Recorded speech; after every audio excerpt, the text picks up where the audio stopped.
When the Viking Age begins, almost all the people in Scandinavia are heathens.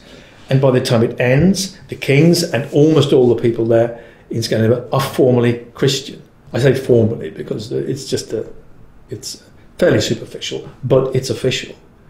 And to me, that was the only really substantial thread that runs through the whole story. To me, that's the only thing that really binds it together. If you don't see that perspective, if you don't appreciate that perspective, I can see nothing really that justifies beginning it and ending it.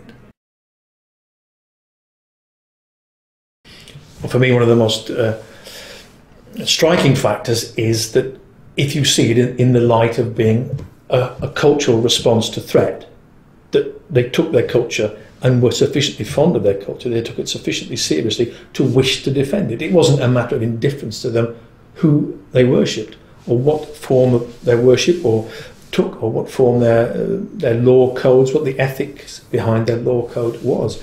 I mean, the greatest compunction, moral compunction among a Viking was to preserve your honour.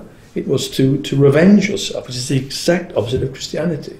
To me, that's an extremely stark and in literature as well, a rather fruitful difference to concentrate upon.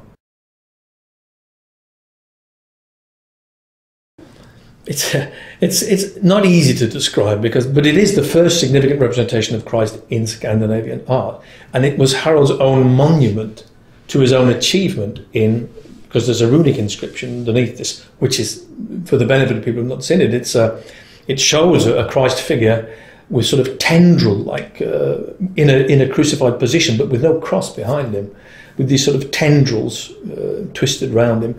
And on the second side of the stone, there's a lion-like beast fighting a horse-like beast, and on the third side there is a runic inscription in which he explains that he's Harald and he's made the Danes Christian.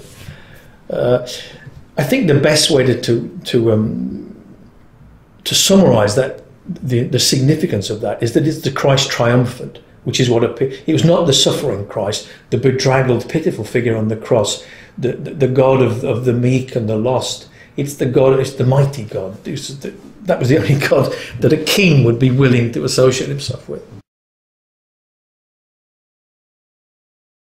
There is, in fact, the odd thing is, there's only one helmet that's ever been found in a Viking grave, Gjermundsbu in Norway, and it didn't have horns on it.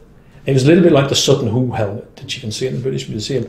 But they don't seem to have worn helmets. You find swords, hundreds, possibly even thousands of swords, but not a single helmet apart from this one. And the evidence of the Gotland picture stones, which features these images of Viking crews rowing on longships, they seem to have worn little leather caps, which must have provided some kind of protection. But these horns, no, it's a complete myth.